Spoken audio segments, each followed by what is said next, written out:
there in the listenership and viewership of FlintTalkRadio.com. I'm George Moss, the host of the program, and we are delighted as always to have you here this afternoon at 2 o'clock on Mondays. And we do our program from 2 to 3, and then around 3:30 every second and fourth Mondays, we have Satura's Black History Corner that comes your way for about 30 minutes starting at 3:30. Today is the 5th. Just checking before we start today, John has told me that this is the 5th Monday, so that does not stop us from doing what we have to do. Catherine will be here, and Satura's Black History Corner will be here in 2 weeks. We are here every week and hope you will join us. We're trying to bring to you some quality information that you won't get anywhere else, and we're going to be straightforward, and we try to be straight shooters here at FlintTalkRadio.com because we are working hard. We're number 2, so we have to work hard behind the alphabet cable soup. We're not far behind them in terms of the truth we tell here. We're number 1 in that department, but they have more viewers. but not many more because people are turning that stuff off and sick of the noise that's coming through the airwaves, all of it, in fact, controlled and biased and slanted. And you don't know what to think once you have some of these reports coming across because the news is sometimes so biased and so ill-informed. I'm not sure who's writing these stories sometimes on the news, but you're better off kind of looking. I think this is what people are doing, as a matter of fact, looking at what is on these internet sites. There are some really good ones out there. And when I get up in the morning, I have so much time on my hand right now, John. I used to try to tape news programs, and I'm going to save a lot of time by just kind of taping it first and watching it later on. I can get through commercials, fast forward some of the things in there, the stories come up I'm not interested in and can't learn anything from it. I will bypass it and get to the meat of the, they don't cover all the stories that are newsworthy. They have to have some fillers in there. And I would bypass some of those stories, and I say, I'm saving some time here. But now that I've turned off my TV set, and I'm only watching targeted programs, I have to be honest and say that includes basically my sports programs. I watch sports on Saturday, the college football. I don't watch even all of those. And I'm not going to be watching too much U of M if they keep on losing.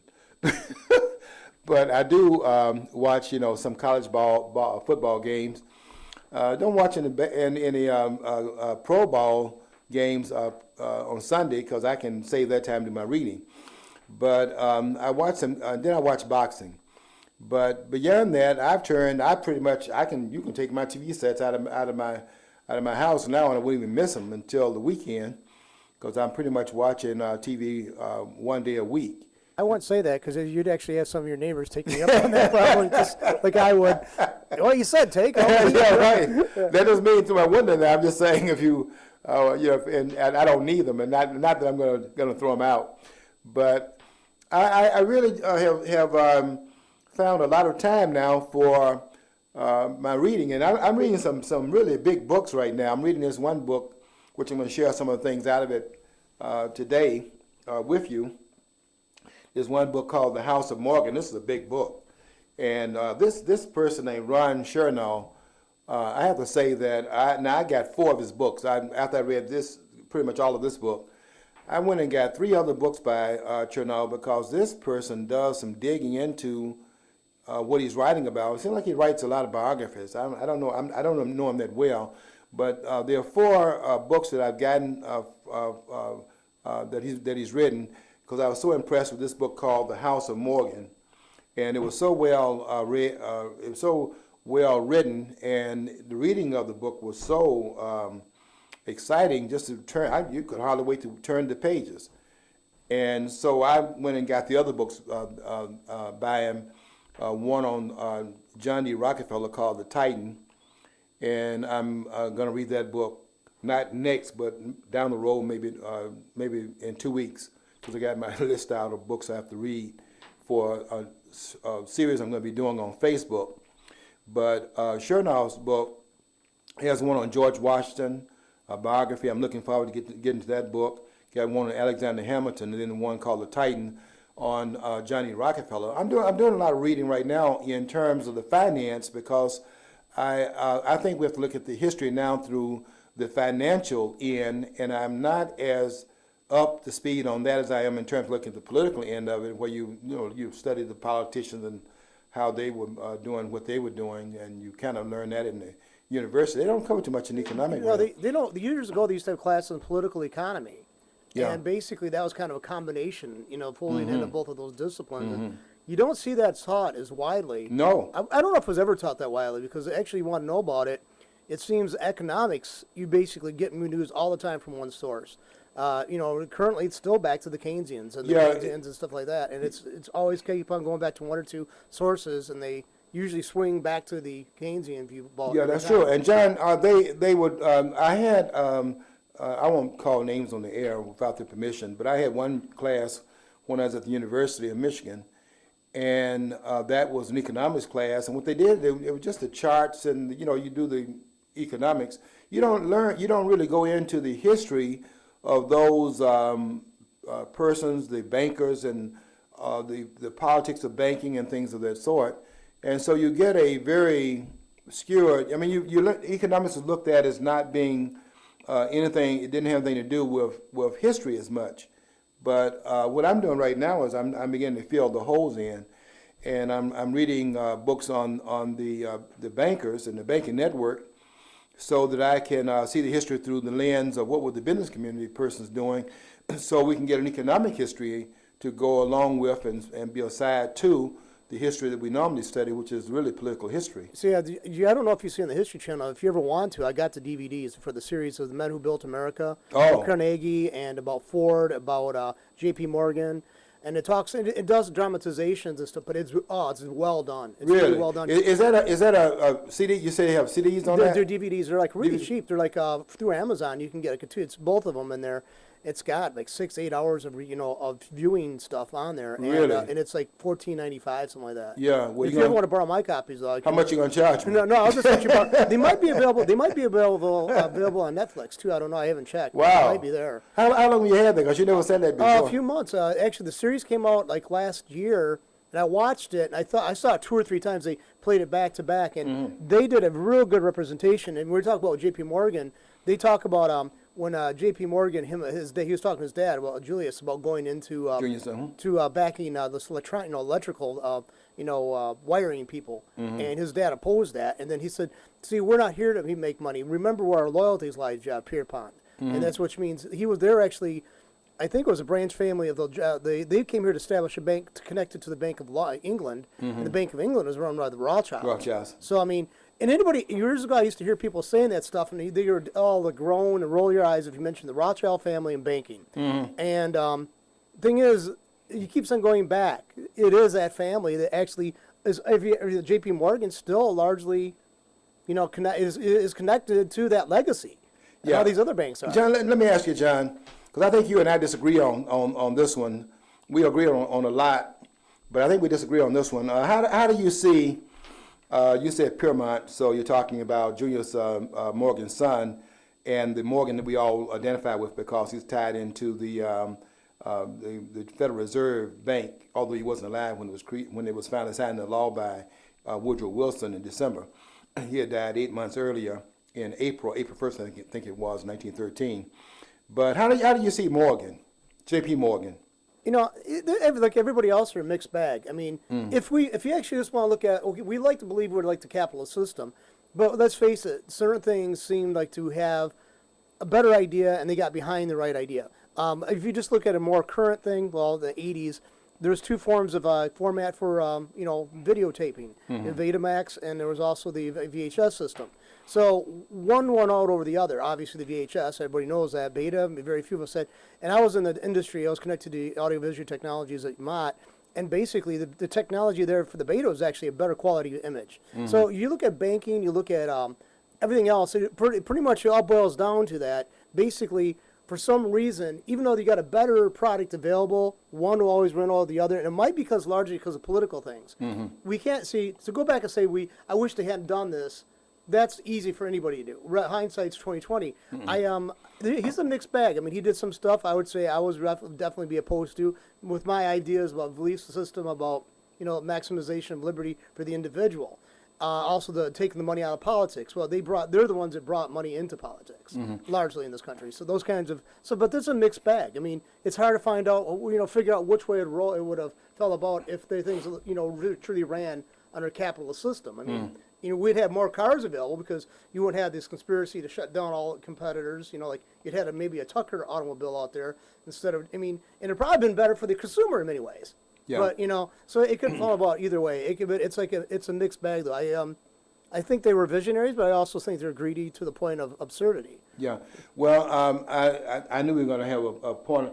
That point of view is in line with what's one of his. I can't name the author right now. It's a book called The Robber Barons, and I take it as another indication of how the politicians, who are the ones who are the drivers of that energy, blaming the bankers, blaming the entrepreneurs, blaming the industrialists for the shortcomings that's in the political arena, because they envied and coveted the influence of those that were the producers in the country, and they have a very positive view as a matter of fact. Particularly having read this book here called The House of Morgan by Chernow, but and it was really it was kind of interesting that on Facebook. I hadn't read Morgan's book, the book on House of Morgan, when this one person there on Facebook had made a comment on one of my posts, and he had made a comment that showed some insight, but I hadn't read Chernow's book on Morgan at that point. So after I had read it, I went back to that post. It was in May that it was our first post. I went back to that post, and I was reading over the comments because I'm getting ready to do a 5-part series on the banking network once I've gotten all my ducks lined up.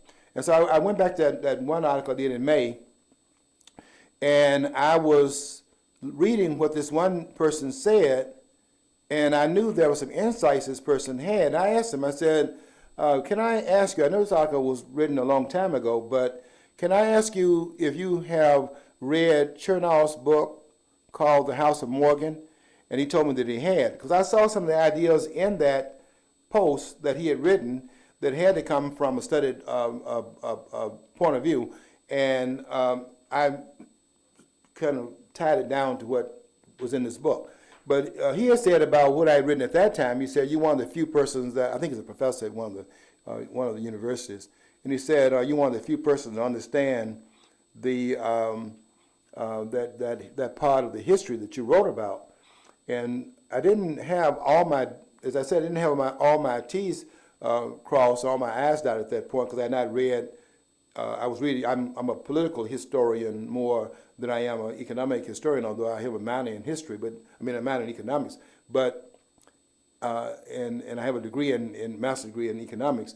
But it was like the charts. That's one thing that I noticed that Sowell doesn't deal with. He doesn't deal with charts. When I read his economics in his books, it's like the narrative.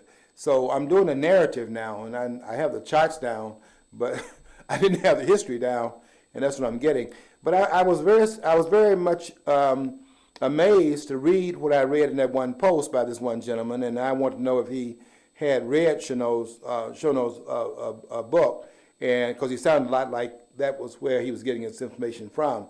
Had a very positive view of Morgan, as I do, and that was and he said that he had read it, so. That kind of showed me what one of the sources was, because he was writing from a very studied point of view. And to make a long story short, I just think that Morgan has been misplaced. Certainly a lot of my friends some of my friends who are the conspiratorialists, everything has to come down to somebody's behind the scenes in the shadows conspiring, and they have all this information and knowledge and all these moving parts. They're not bothered by it. They can still put things together and then predict what's going to happen, as opposed to being able to make the pieces fit. Once something begins to take place, it causes something else to take place, but they already have been able to be fortuitous about that, can understand that's going to happen, so they plan for that also. I'm supposed to believe that that's possible in the human family. So anyway, we have these arguments, and at our last study group, as a matter of fact, where we one person that realized we're not going anywhere. We've been here. We're now getting ready for our 10th celebration next year. Came into the group. He wants to tell me about there's a conspiracy in terms of Abraham Lincoln and the Civil War was conspiratorial. He comes in there to raise that energy up because we got too much unity in the group. He got to come in there with his noise and shake things up. So I had brought some other sources. I knew he was coming, so I brought some other sources there to kind of quiet him down. And I'm going to be carrying this book around by Morgan because I can use some of the things that Morgan talks about. But I have a very positive view of J. Piermont Morgan, and I think a lot of what they are saying out there right now as far as his role in the Federal Reserve, I think that's misplaced. I'm looking forward, by the way, to reading the book again. I've been reading the peripheral parts of the book, but I went to get it so I can read it cover to cover. I'm not ready cover to cover yet, but I want to read Griffin's book. That's my next read. Once I get through with the last 20 pages of this book right here, I got to read In the House of Morgan. But when I get through with the last 20 pages of this book here, I'm going to be reading Griffin's book, The Creature of Jekyll Island, because from what I've read about that already, I've been saying for a while, without having the more comprehensive approach to it, I need to read the whole book to get a holistic view of what Griffin says. I know the peripheral aspects of it because I read around the book in terms of things he said in his tapes and what has been on the internet. So some papers have been written there. He's a hard person to get hold of, though. I contacted him. I tried to a couple of years ago. I never heard any response back. But I'd like to definitely get him for an interview for you. I mean, that would really be interesting. Yeah, I would like to do that. I mean, I know I can get Mark Thornton to talk to you, the economist on the Mises Institute. But yeah, I think it's like I like to talk to Thornton too.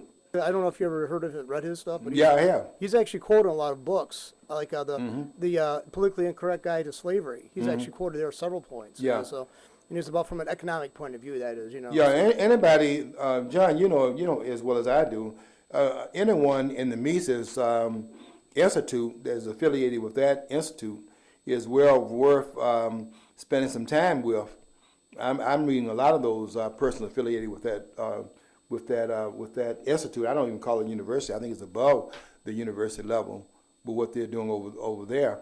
Basically. There's a book called Debunking Economics, and there was an Australian or New Zealander who wrote it, a professor, and basically his contention is, they'll say, elasticity. It's a concept of elasticity, price elasticity and stuff. If you lower, how much more are we going to sell? The more you lower the price. At what point do you break? Actually, you're not going to sell any more units or whatever. And he goes, that kind of thing is a good, useful tools, but that's not actually anything that's would you say concrete as a die cast in the or cut in stone kind of always going to respond kind of a situation to that situation in the same way. So I mean, and it's called I think his name is Stephen Keen, who wrote the book called Debunking Economics, and he's got a lot of points here about all these models we have and concepts we have economics that basically it's just good for an example, but it's only good for one or two examples, maybe historically or maybe figuratively or objectively, but it's not in reality. So it might be interesting to read that through. I got the book, but I never could read through it all the way. It's pretty intense, with figures and stuff. So. Well, anything I'm really trying to read now for the ones who dealt with it more from a historical point of view, and I'm reading those persons now for the first time, not in my college training, but in and trying to fill in the holes of that which was incomplete. In my view, it was incomplete. I'm trying to fill that in now, but I wouldn't go back to my professors and say that it wasn't complete, because I think they were good in what they did, but they were theoreticians, and they taught it from a theoretical standpoint, and you learned the names, but you didn't go into these builders. And I would like to, if I could go back in those classes, I would ask them their views on some of these industrialists, because I had not read at that point.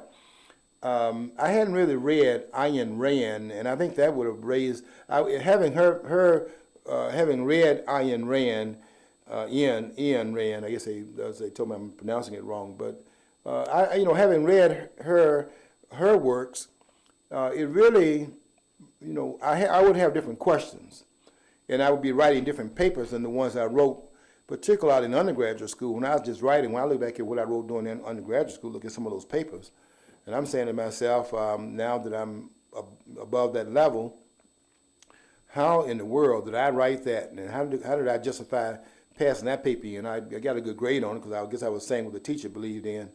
You have to figure out what their point of view is, and then write back to them what they said, something close to it. But and I didn't do that a lot. I mean, I was sometimes writing in a way in which they didn't approve of what I was saying. Then that's the one. Those would be the papers that come back with a lot of red marks on it. But because of I guess because what I expressed, the way I would express the paper, I think they had to kind of give me a grade because I try to make sure I was at least rational in the arguments I was making. But if I went back there now, it would be a different series of articles I'm passing in, particularly during my junior and senior years, where you're writing papers a lot, and I think that the one in particular stands out when I wrote about Lord Acton's comment about power tends to corrupt, and absolute power corrupts absolutely. Even that statement to me now is stated contradictory. It starts out with the tendency, and then it goes with the absolute. I would have that critique now. It tends to corrupt, then it corrupts absolutely. Well, if it tends to corrupt, then it would tend to corrupt absolutely if you have absolute power. You have to have the tendency in both cases. But he doesn't. He has the tendency in the first part, and then makes it absolute without the tendency in place in the second part. So that's a contradiction. But I would not have seen that at that time, and I would not have written the paper then that I write right now, because I would go into that assumption made by Lord Acton and tear that assumption apart, because I don't think it has any credence, no legitimacy. But I didn't see it that way when I was in undergraduate school. But that's the whole thing about education anyway. You graduate from one level to another level. That's the whole idea of progressing from one level to another. You don't stay where you were. Otherwise, what's the purpose? But it is really interesting to read these books now and go into it to look for a different chapter in fields you're trained in. And this book by Morgan has been very enlightening. Griffin's book is next, and I should start on that. Today is Monday, so I should start on that no later than Wednesday. And that means a lot of late night episodes and staying up and reading, which is easy to do now because I don't have to listen to the noise on my on the television set where I was listening to the news. I just cut that stuff out and just what you write on Facebook is what I read now, because a lot of you inform me about different things that are going on by you getting on my post. And you'll post an article and say that you should read this or read that. And I read it because you recommend it. And as my numbers grow, and it seems like I get some people that ask me for a friendship almost every day now, 2 or 3 people coming aboard. I started out with 20 people. I stayed at 20 for a long time because I was just writing on other people's posts. But once I started posting my own writing, I started getting a lot of people asking for the friendship. And some have asked me to do what I am going to be doing, and that is to try to get some of the articles that I've written posted. I guess I'm leading into a pat on my back for one I just posted before I came to the studio today. You got to read this one. I wrote a post today, and the headline is, should the West capitulate now, or should they wait? Because the outcome, from what I can see, is going to be the same, because what I see taking place on the national and international level, I see Islam on the march, and I don't see anyone doing that which needs to be done to stop the advancement that is going on and has a long-range goal in terms of what they're trying to accomplish.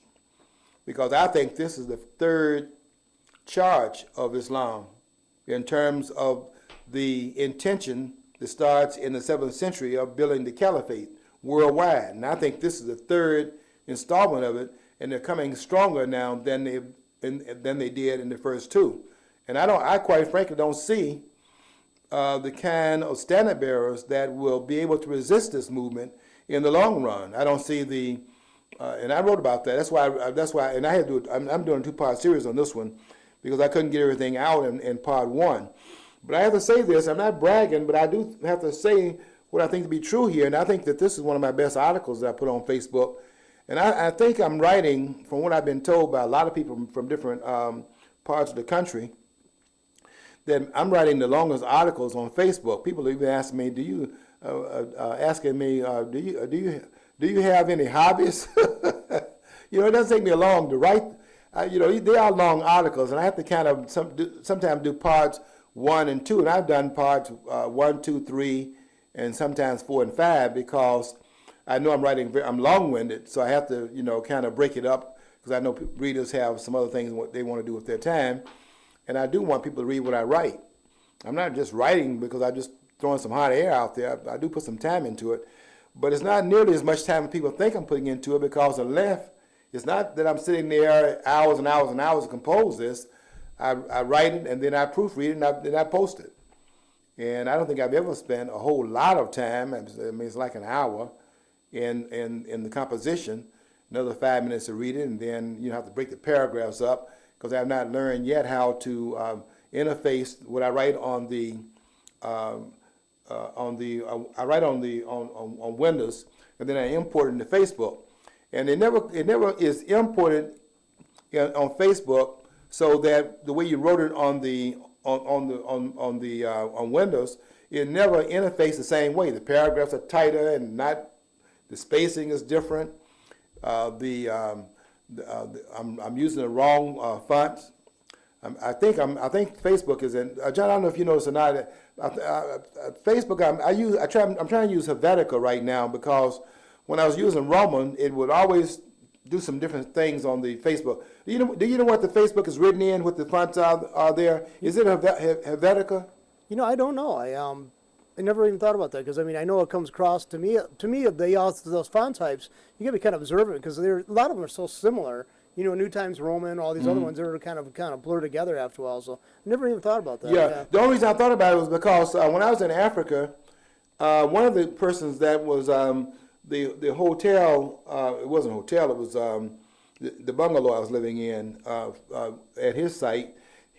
He was telling me that when you import it, it should go in the same way it is on the other site, but you have to use the right font. So I'm trying to find what font that is because I have to go through it once I import it into Facebook. I have to go back through it again because it doesn't break the text up the way it is on the original typing site. So I want to be able to just kind of import it without having to go back and read it all over again and divide the paragraphs up, make sure everything is spaced the right way in the importation. But I haven't been able to find that yet. So I got to find what font that is. I know I can do it. I can go in Facebook and then take something off Facebook, put it into Windows, and see what the font size and what it is there. But that's a task to be done in the future. But what I'm really proud of right now is the article I just put on Facebook before coming to the studio.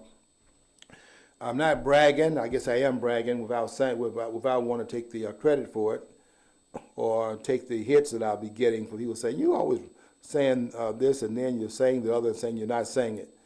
But I don't think I'm bragging in this case here. I think I'm just saying what I think to be true in this case. And I think this is one of my best Facebook posts. It's a long one now, so I have to warn you ahead of time that you're not going to be able to go in 2 minutes later. You're out. You can do your 3 snaps and be out of here.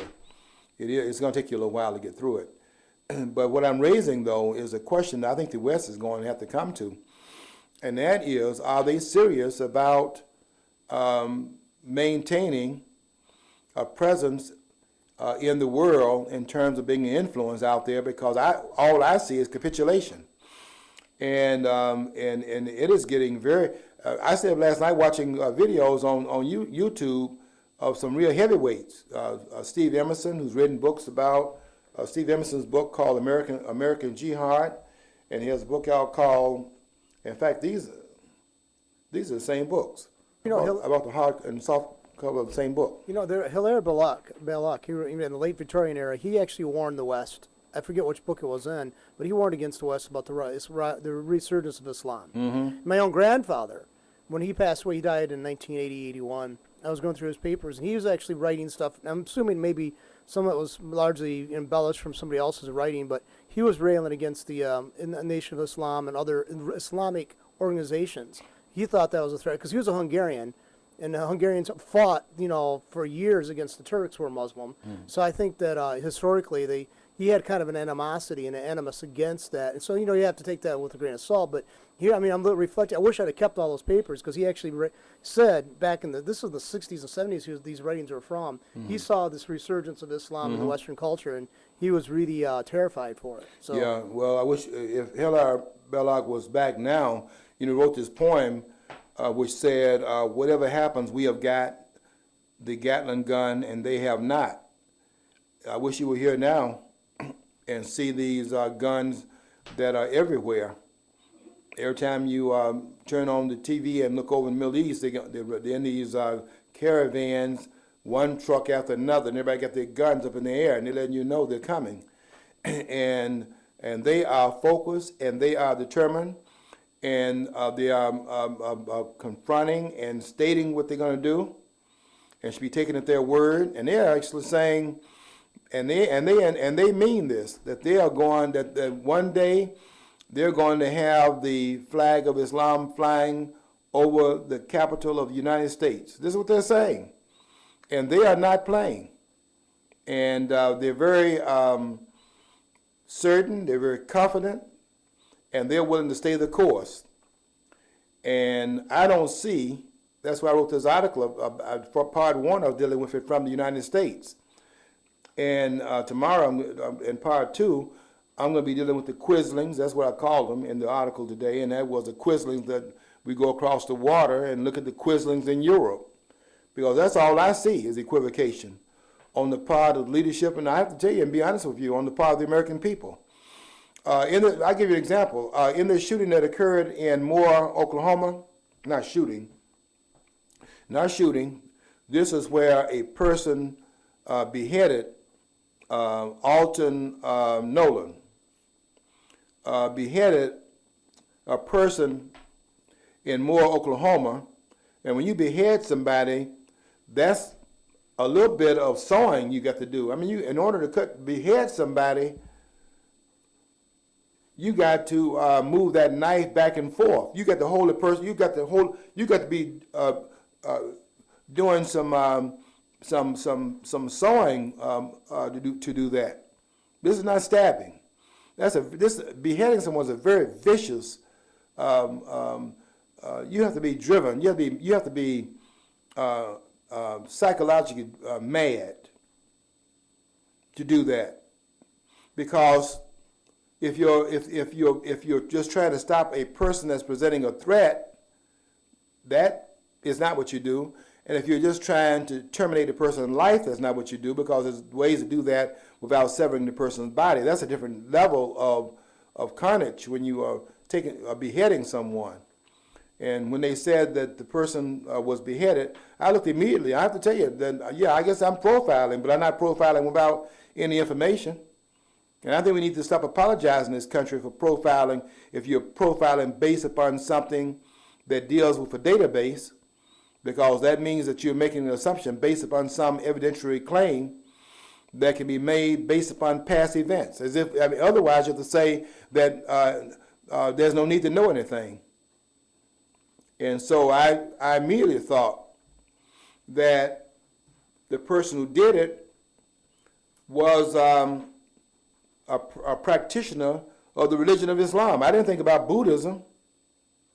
And I didn't think about Christianity, because I don't see them doing that either. And they are trying to act like this was something that was, strange in terms of what is going on, when they see it over here in the so-called Middle East, and they're severing people's James Foley. And you have these people out here making these ridiculous comments that they're so surprised that someone would do that from, This is what David Cameron said. That's why I'm going to be dealing with him tomorrow and some of those others over there in Europe who was so surprised that the person that was wearing that hood over his head, whom they claim they've identified, I hope they can get this guy. We need to get all of them that's over there doing those kinds of things. Those persons those are war crimes at the highest level. But David Cameron, who reminds me of Bozo, the political equivalent of Bozo, was so surprised that someone in Britain would go out of Britain and be involved in jihad in the middle. Then look, they are doing jihad in Britain. Yeah, look at they cut off two soldiers' heads. They've done a lot of honor crimes, honor killings over there. It's the people. It's inconceivable. See, we've been told if you have violent feelings or you think that other people can be violent, you're a sick person and need help. And they can't understand. There's people out there. I got friends who are really good. They're in the military and they're actually trained to kill. They were actually trained to be assassins, or snipers rather. And people thought those people are psychotic. And well, the thing is, you got to have people who know that they're not. The world functions where a handshake means anything, and friendship, whatever the hell that means something to everybody the same way. You just got to realize not everybody's playing by the same rules. And the liberals have a tendency. If you bring up the fact that somebody else has got the potential for doing this, because you see the signs, they want to demonize you. Mm-hmm. They go, oh, you're paranoid. How you really believe those people are against us? Yes. Yeah. I mean, and these people will walk into their. These are the types of people who would walk into a cattle car. Mm-hmm. John, you made an excellent point there that not everybody's playing by the same rules. And the other thing is what Rand says. You judge and you have to expect to be judged. In that article I wrote today, I said that I kind of made some comments that I know are controversial because they were bringing in Nidal Hassan, the Fort Hood shooter, who killed 13 people and wounded 30 plus others. And I brought in the George Zimmerman case and the Trayvon Martin case, because here they were saying in this latest case that happened in Oklahoma, they were saying we should in fact wait, and they want to act like it's alleged this guy beheaded this person, although he's caught in the act. That's an allegation. But in George Zimmerman case, that was not an allegation. They ran to the conclusion the guy's guilty, and why isn't he in jail? And then with this latest thing with Nolan. In Oklahoma, they want to make this an allegation. You caught the guy doing it, but it's alleged, and it was alleged down there in Ferguson, Missouri, with the officer Wilson, and then they had the nerve. This is what I was criticizing in an article today. They had the nerve to talk about Mr. Nolan, Mr. Hassan. You see what I see here. In the way they did the article, I quoted a lot of it in terms of the latest event, but I also quoted some things that happened back in the time when they had the incident at Fort Hood, and that is that there's a subtle capitulation in the way they write these articles. I see it in what Michelle Perry, what's her last name? I forget her. She's on. I don't watch this station, but. They had some of her comments played this morning on the radio, and of course she was talking about this is workplace violence.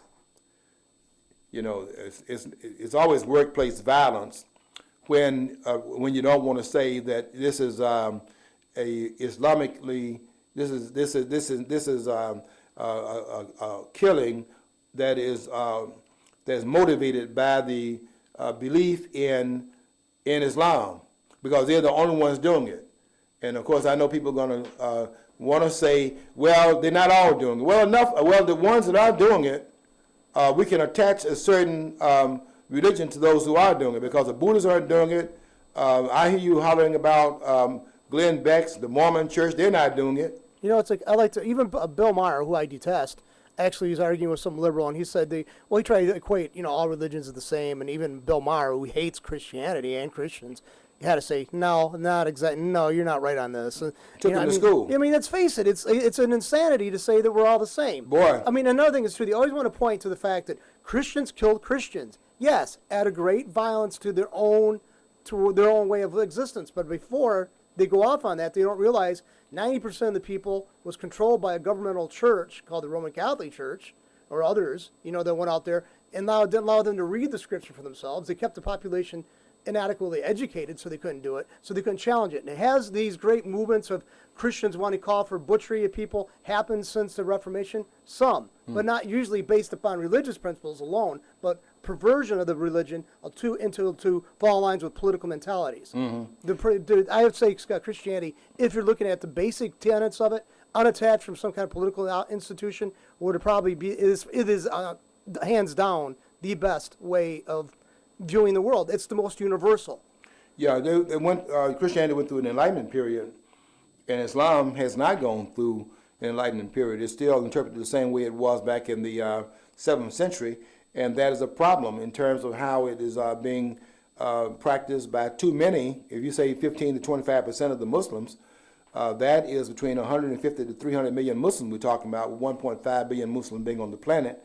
And that's a sizable enough. In fact, that's larger than the United States. So let's not try to underplay the numbers talking about as a minority of the believers and things like that. Most of them are peaceful. Well, okay, fine, but enough of them are not peaceful, and that's what's causing a problem in the world. I'll tell you what. They think it's dismissible because the numbers who are violent is like minuscule in their eyes. Think about anything positive. Okay, how many women joined the suffrage movement?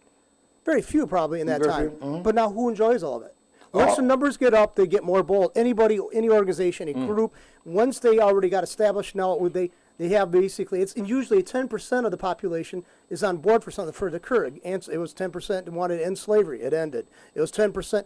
10% when you look at it over the fact that most people are indifferent or maybe their own situation was tied to the way the status quo at that time. 10% is the number that reverses or changes most things in any society. So, I mean, they want to be so dismissive. Only 6 or 8% will do that. Well, that's how many billions of people on the planet you're saying, and when you say the numbers are small. You add that up, it outstrips the numbers we have actually for the entire United States. Yeah, the Muslims in America only make up 1.5% of the total number of people in this country. But that's 4 million Muslims, and that's a sizable number. Look, there were only 2 people out there in Boston. Look at the havoc they did, and they did that with what we used to put our roast in. They did that through 2 pressure cookers, and look at the damage they did, and look at 911, where there were 3,000 people killed on that date, and they used box cutters. The best person, John, that had a response to someone saying, well, there's only a minority, was Bridget Gable. I don't know if you saw her piece or not on the internet, on YouTube. But of course, they were doing a panel discussion at one of the universities, and you can expect a whole lot of noise today in those places with what is happening on those campuses today, unlike what it was in the past, where there was a more studied opinion that you would get. But somebody stood up in the audience and said, well, you act like it's everybody. And they hadn't even brought up anything about who it was and who was not. That woman in the audience raised the question about you're not talking about it's just a minority of the group. And rather than backing down, one thing I said about Bridget Gable, you're not going to back her down. You can forget that. In terms of you getting up there trying to make her politically correct, she's one of the most politically incorrect, because I love her, one of the most politically incorrect persons, out there. And so when they started talking about it was only a minority, you know what she said? She said that the minority of the people were Nazis. But when it came down, the minority of people were Nazis in Germany.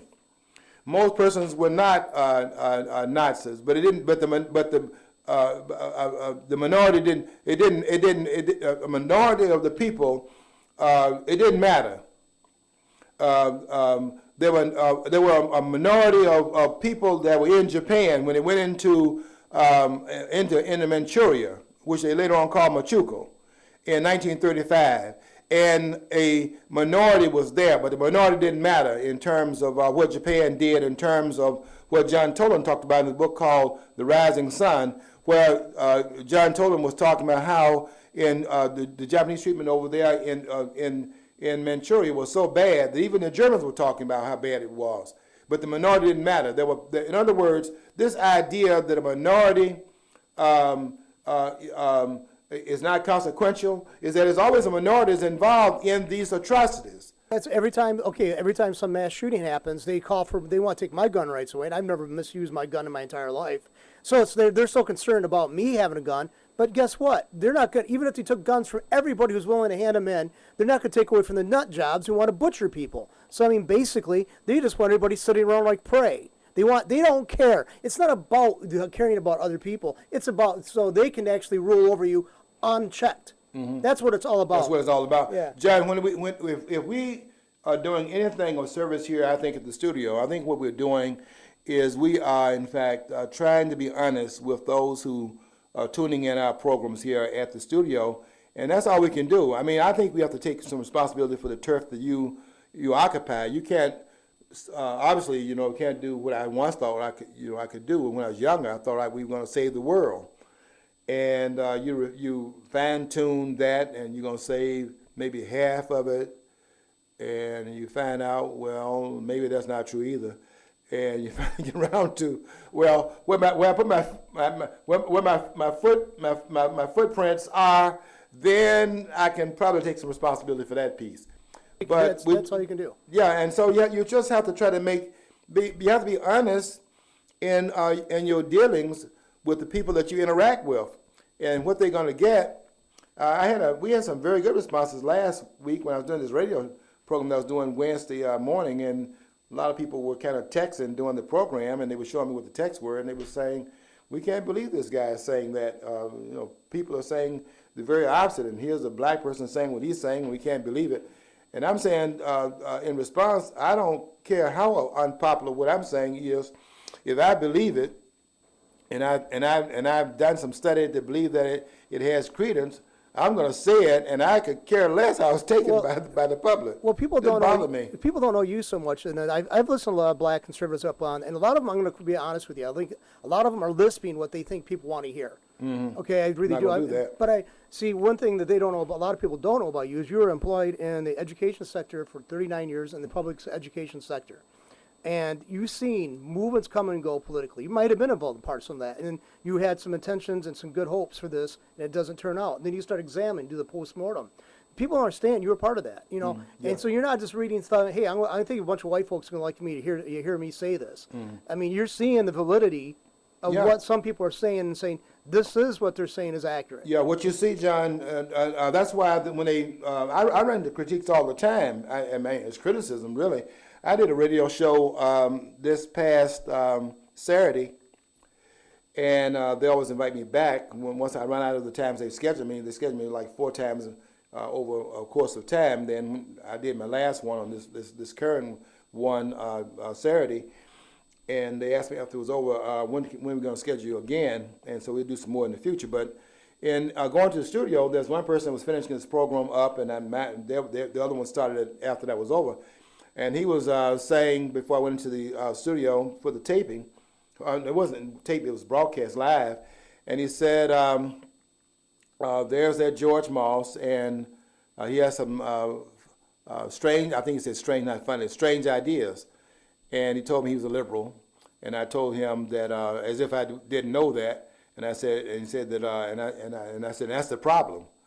You see, what they think they're going to do is they're gonna beat up on you to the point where you're gonna say, "Oops, I made a mistake because here's my finger and I don't. It's not blowing in that direction," and that's what's gonna happen. What it does is it makes me go back and do the study and revisit some of the things that I've studied so that I can make sure that what I'm saying in public is true. And as long as it's true, I don't care if 10,000 angels dancing on the head of a needle, on the pen of on the head of a pen, is saying otherwise. If I know it to be true, one thing you're going to do is you're going to get it straight from the horse's mouth. I'm the horse, and I could care less how it's taken. In fact, John, you were saying I worked 39 years in the school system. Nobody was more surprised than I was that I was able to retire in the school system. I thought I was going to be fired any moment because they were calling me in and bring your lesson plan book over here and things like that, and I'd take it over there. Yeah, I'm gonna ask you a question. Maybe it's unfair, but you didn't. I mean, I should do this in a private setting. But did you ever have like the feelings like a lot of the black activists in the '70s and '60s did that Whitey was the cause of all the problems? Oh no, no, You never had that? no, because I had been from the South, and I was in the mix of that. I knew it was Bull Connor because I was working in homes. I had a job. My first job was I might have been about maybe 9, 10 years old, and I was passing out flyers because they were advertising these Kellogg sugar frosted flakes, and it cost 75 cents for the box. And they had Tony the Tiger, and he was saying they're great, and that kind of influenced me as a child. You know how you look at commercial, you want to buy whatever they're advertising. If it was a good program, you like the program, then with the advertising, you want to go and buy it. So this one guy was going to hire us in the neighborhood, go into what we call the white community. The white community was always around the corner and down the street, maybe in some other neighborhood.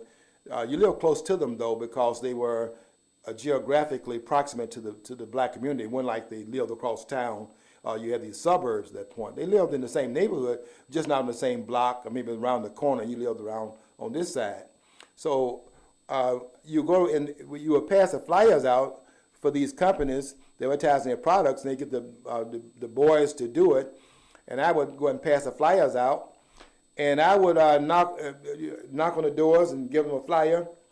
One lady, and they would ask me, because they see I'm a young child and I'm out there working, trying to make some money, some lunch money. And they would say, ask me if I wanted some water, take me in the house, give me a drink of water. I mean, I knew that was not them, and I'm very much aware of how the South, operated back in that time period. I had another job cutting grass in another neighborhood, and I went over there and broke coal, and the lady would give me whatever they had from the ham, a bone. After I broke the coal and took the coal in the house, you used to have coal at that time. You all can't relate to that right now. You don't even know you had coal stoves in homes because you never had that. But I would go and break the coal, take it in the house, and they would see I worked hard and give me the ham bone. I could take the ham bone back to the house. We'd have soup that day, or maybe some beans, put it in there.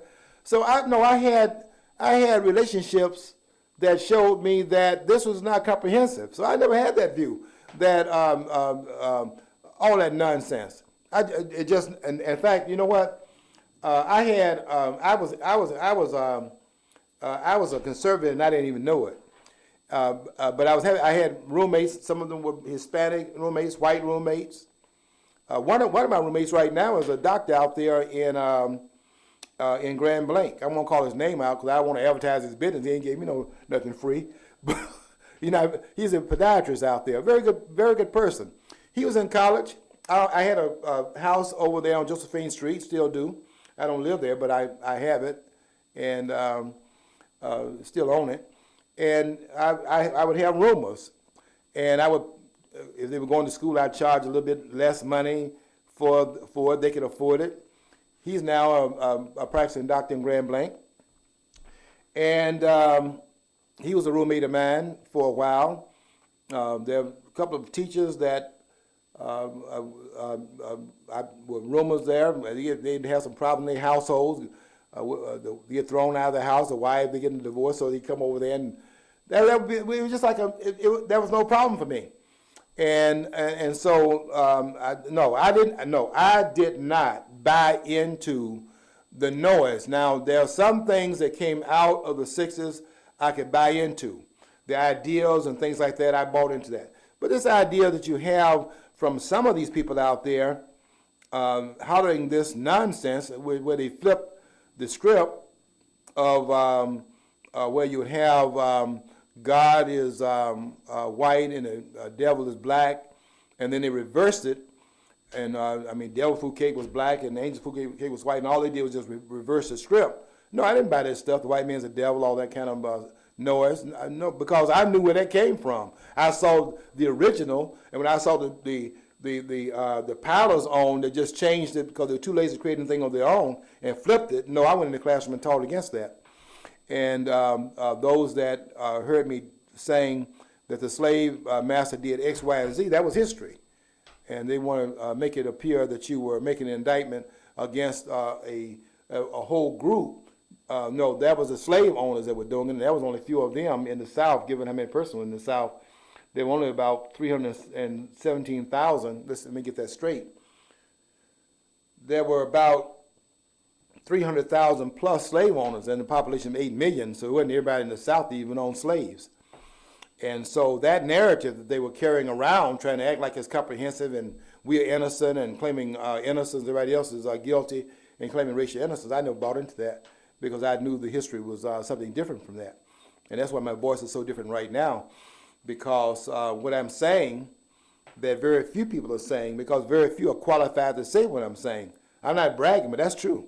Very few persons are qualified to say what I'm saying, because I'm a black conservative that is schooled in black studies as well as the other studies. I'm self-taught in some fields, and you don't find very many people trained in the areas I'm trained in and self-trained in the areas I'm trained in, and that's why my voice is so different. But they don't. The critics don't bother me, and I wasn't bothered this past weekend when this person was telling me that. I have some funny, I think he said funny ideas, or maybe he said strange ideas, and told me he was a liberal. He wanted to let me know he's a liberal and see what I would say about it. And I said, that's what the problem is.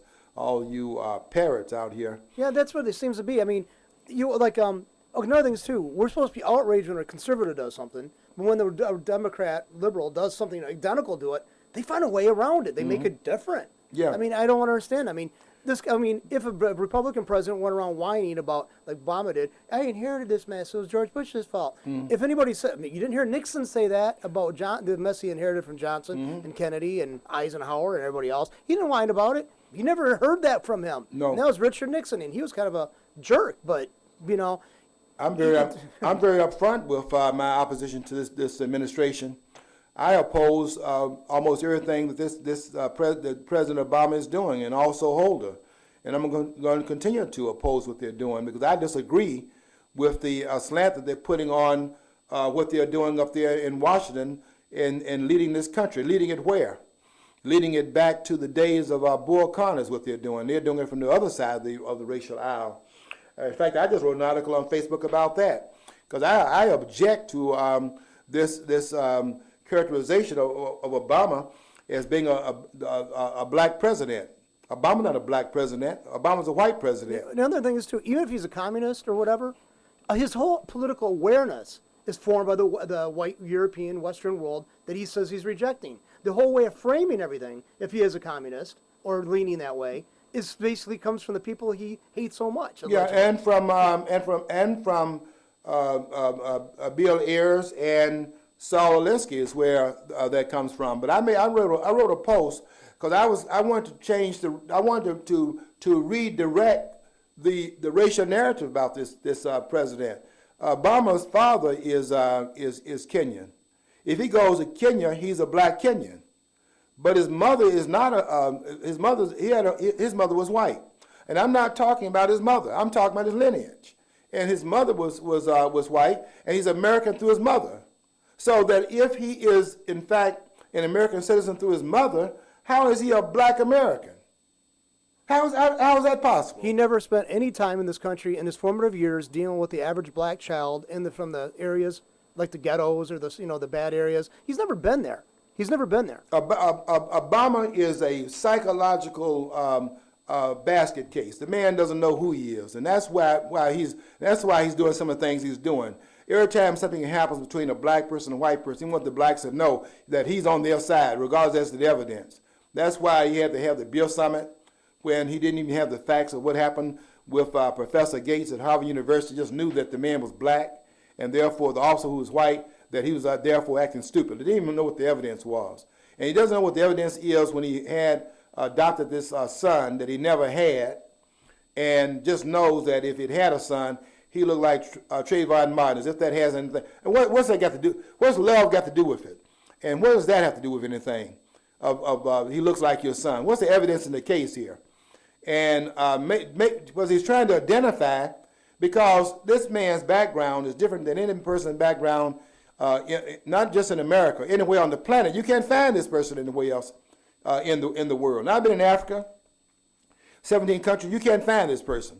The man is out there floating around. He's lost, and he's trying to make up for it, and we're paying the price for it. I'm going to say that on the air if nobody agrees with it. And I could care less about whether they agree with it, because if homeboy knows it to be true, one thing you can count on, whatever the opposition is, it's just going to make me stronger, and I'm going to say it if I know it to be true. Okay, I didn't get around to everything I want to say here today. I want to read some of these books here, but we know we're not going anywhere. We'll be here next week as well, so if I don't say it one week, I'll say it the following week. But what I want you to do every week, though, is to follow your dream, because if you don't follow your dream, you're not going to ever know what's on the other side of the rainbow.